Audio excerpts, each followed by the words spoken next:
Good evening, everybody. Today's class is going to be practical. So I will just quickly look at the flow chart that we have here. This is what we are going to be doing today. Going to be practicalizing spear phishing. How you can do a spear phishing engagement. As a security analyst, this is a normal routine that you need to do for security assessment in any organization you are working in. So because social engineering still remain one of the attack surface, that attack vectors that you cannot just overlook. So you please just try and listen to every part of it and follow up with the hands-on. All right. So what you are going to be doing today, firstly, we are going to clone a site that we'll be making use of. We're going to clone the site. Then we create a login page for the site.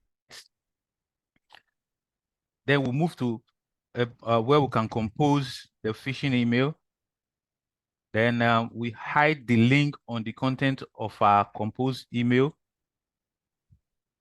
Then we create a temporary mail to receive the email. We go back to our terminal to see the harvested credentials. So what you do first is that you go to your application, you type in social engineering,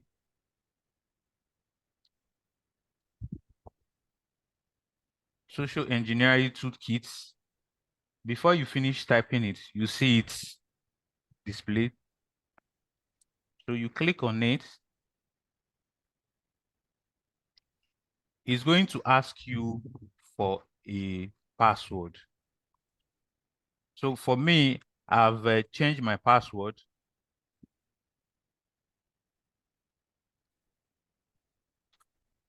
Because you have not changed your password, you can use a default password, which is Kali. You can make use of your default password, which is Kali. That's the first one, which is a social engineering attack. Just hit one from your keyboard and hit enter. So you have so many options here. We have a spear phishing attack vector, website attack vector, infectious median generator. We also have a create a payload and listener. Spear phishing, this is when you are targeting just one person and for other purpose. We have a website attack vectors where you can harvest credentials like user and password. So we also have a infectious media generator where you can generate maybe PDF or a test file. Sometimes people receive a test file as an attachment, thereby containing a payload. So with these tools, you can be able to generate media file to harvest credentials. You can also create a payload and a listener. That's number 4. Creating a payload and a listener. The payload means that you can instruct the payload to do whatever that it wants to do, maybe compromise the system or maybe encrypt the file that you have in your system. So you can instruct the payload to do all of that. And a listener is that when the payload is being triggered, you can listen, like you have a port listener, like the port that you have on your system. You can set up the port to listen to the activities that the payload will attract to the attacker. Then we have a mass mailer attack. So if you want to do a mass mailing, like a bulk mail, so you can make use of this number 5 options. So we also have a Arduino-based attack vector. So these are different attack vector. We have wireless access point attack. We have a QRO code generator attack. We have PowerShell attack vector. We have third party. So these toolkits contain a lot of things. Contains a lot of things. That's why I said, okay, let's make use of this toolkit. So what should we do now to proceed? You hit the number 2 button, which is a website attack vector. Hit on enter. Okay, it takes you to the next stage. So the next stage is going to be stage 3, which is credential harvester attack method.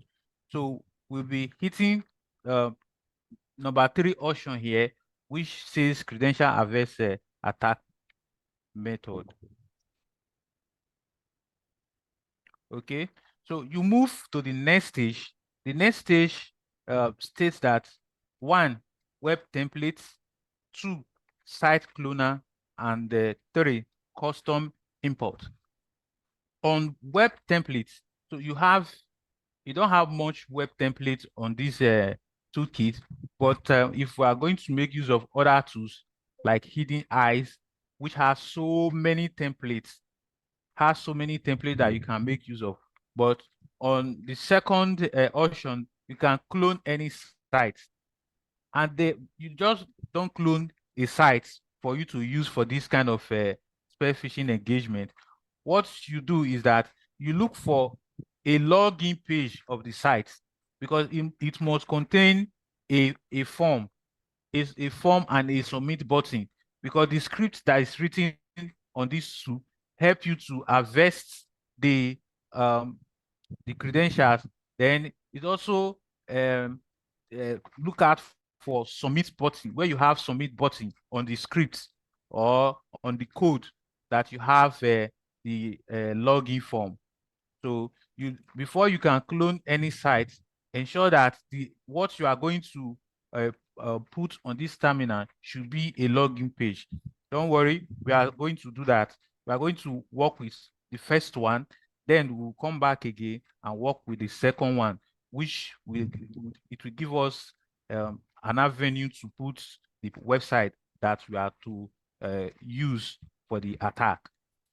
And also, we are still going to make use of the mass phishing, but that will be different. Okay, let's make use of the first option, which is number 1. Click on enter. It takes us to the next page. So what you do here is that it's asking you that you should enter the IP address. So the IP, for you to get your system IP address, you have to do if config. If config will bring out the IP address of your system. So how will you get that? What I'll do now, instead of me to open a new terminal, I can split my terminal into 2 so that I can use the other side of it to um, bring out the IP address. So I'll go to split terminal vertically. I split my terminal. So I now have 2 terminal here. So 2 terminal here. So what I'll do now, if config. So I just type in if config and hit on enter.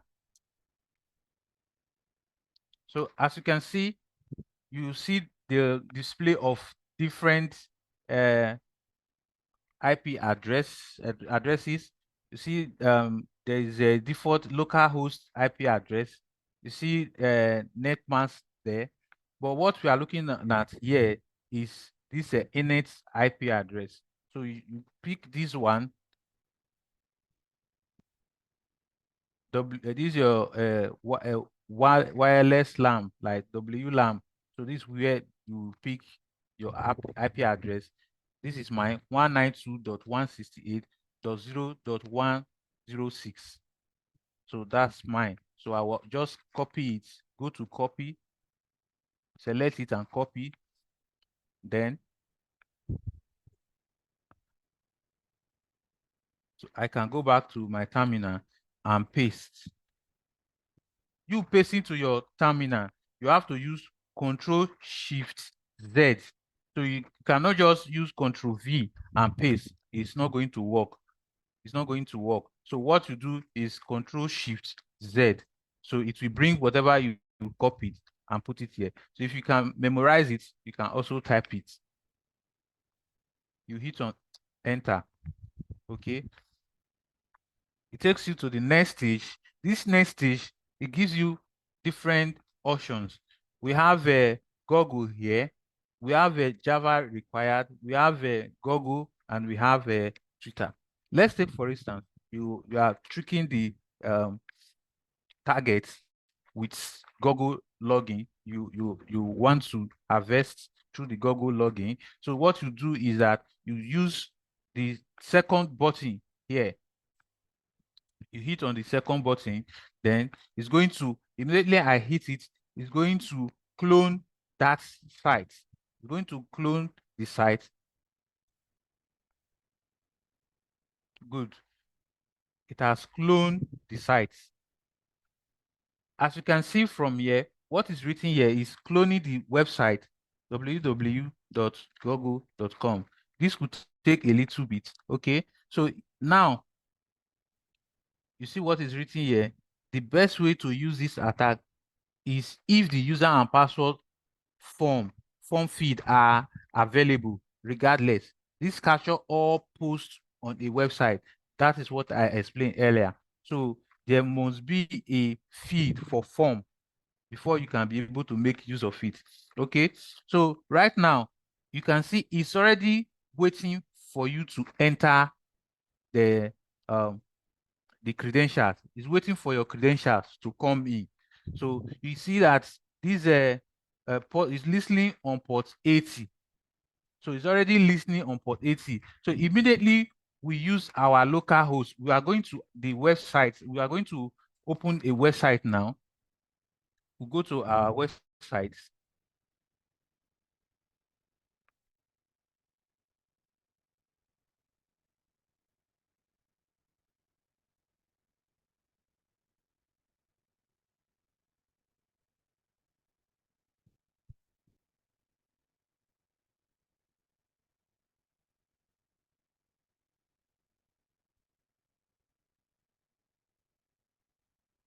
Okay, let's open a fresh page. So what we do now is for us to put in our default local host 127.0.0.1.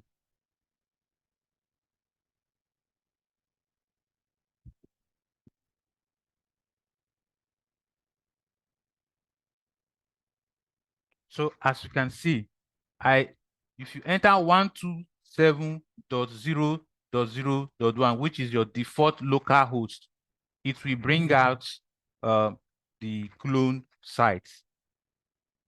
You can see the clone site for you to enter your user and password. You cannot differentiate it. You just enter your user and password. Immediately you enter the user and password here, you see that it's going to harvest your user and password, and it will take you to the original page. So how will you know that this is a phishing uh, phishing page? First of all, you look at the address. You see this address is showing 127.0.0.1. That is not the original address. The original address we carry the mail.google.com, gmail.com. It will carry gmail.com. So you can see that this is one of the red flag that you need to check. The address. Always check the address. So now we have our page setup. So what we have to do next is that, you see this IP here, we are going to make use of this IP. We are going to hide this IP in our compose email. So what we do next is that we go to Gmail. You have to open your Gmail account, Gmail,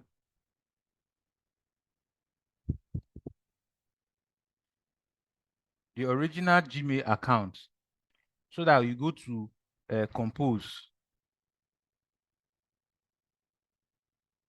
Okay, you go to compose.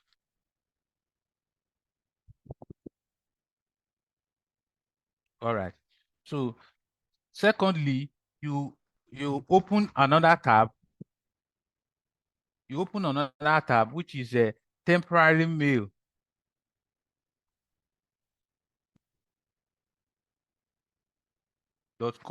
So if you cannot get the spelling of the temporary mail, you can just put into Google. I put the temporary mail.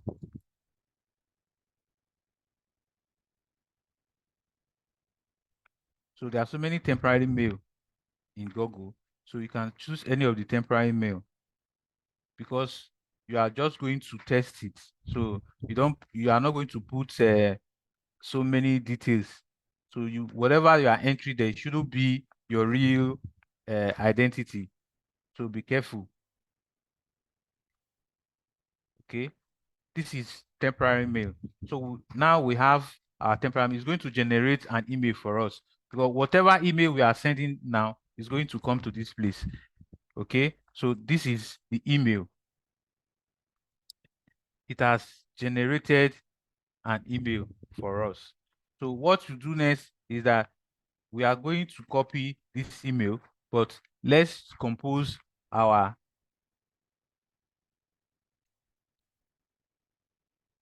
email first.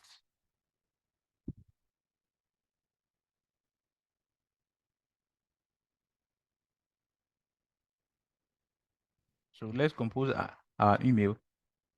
I already have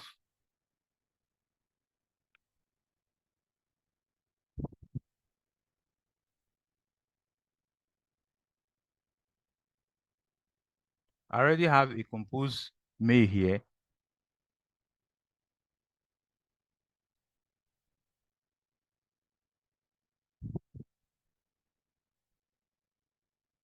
Okay. Okay. Let's assume that we are requesting for urgent verification. So it's for you to put it there. Subject, account verification required. That's the subject.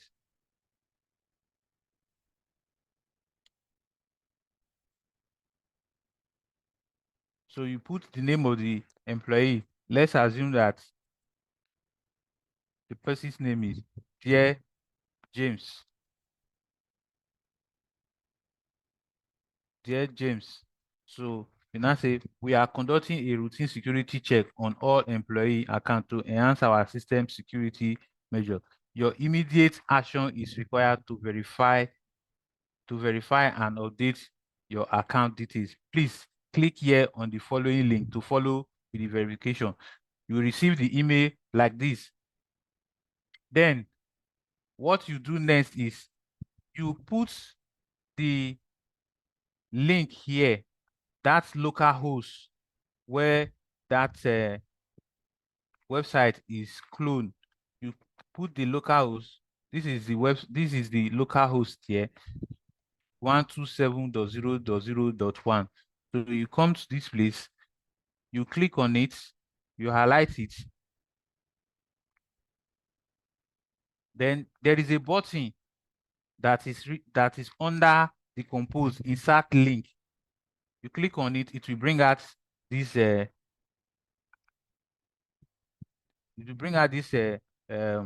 option. So what you do now is for you to put HTTP,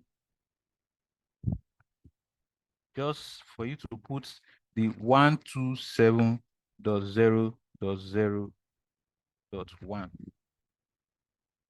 So what you are doing now is that immediately they click on please click here, it's going to take them to the user and password that we have created. Sorry, the template that we clone is going to take you there for you to enter your user and password. So right now, you can click on OK. Good. So you see that the link is hidden here. The link is hidden. You are not seeing the link. It's already hidden here. So right now, you have to put the email. So we'll go back to our temporary mail. Okay, this is our temporary mail. Copy temporary mail. Okay, so right now, what you do now, you go back to your compose mail, then you put your temporary mail here, because whatever we are going to do here, and if we send the email right here, it's going to come to this temporary mail right here. You see it display here. What you see here now, your inbox is empty, waiting for incoming email. So the next thing you are going to do now is for you to send the mail. After sending the mail, you go back and wait here. The mail is going to come to this place. It's an automated platform. Once the mail comes here, automatically you will see it here. You pick it and you see it here. Good. This is it. This is the email. What you see as the subject here is account verification required.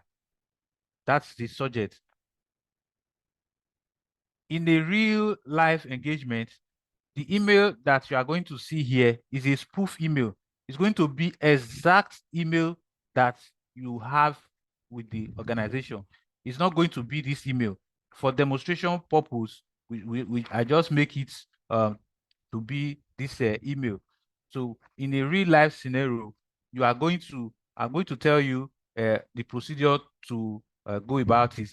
But on this one, we're making use of the free Gmail procedure. So right now you click on it.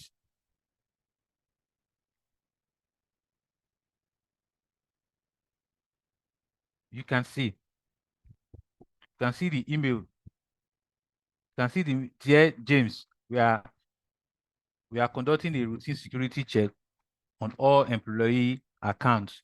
To enhance our system security measures, your immediate action is required to verify and update your account details. Please click here on the following link to proceed with the verification process. So when you click on this link here, see where it's going to take you to. It's going to take you to the email that you prepare. You clicking on that link, if you see it here, it's taking you to Google to sign in. But if you look at the top here, this is not Google. This is a different IP. If it's Google, it will be written here. So you can see that it has taken you to a place where you will sign in. Then your terminal right here is still waiting for the credential, because the port is listening to uh the template, so that anytime you enter the credential, it's going to show on this uh, uh, terminal. So let's go back to this place and enter. Let's assume that the person's email is maybe Jacob at yahoo.com, or whatever, at yahoo.com, or at Gmail, Jacob at gmail.com. And the password is maybe hello. Okay. So immediately I hit this button now, it's going to take me to the original page of Google. It will take you to the original page of Gmail. At this time, your information has been collected. When you go back to the terminal, you are going to see your details here. This is your details here. Let me zoom my screen so that you see it very well. This is it. This is jacob@gmail.com. This is the password. It has been harvested. That is how phishing email look like. That is how you spell phishing mail look like. So before you can be able to discover this person has used your user and password to log into your account. That is why you need to be extremely careful. We are going to in our ethical hacking session, we are going to analyze phishing email, because there are some phishing email that contain a malware. We are going to analyze how you can be able to check for phishing mail, analyze it if it has malware, and the kind of malware. We are going to do that during the malware analysis session. So we are going to do that. We practicalize how you can be able to discover phishing email, because these days there are so many sophisticated tools that you can be able to make use of, that you cannot even detect the difference between the original and the fake email.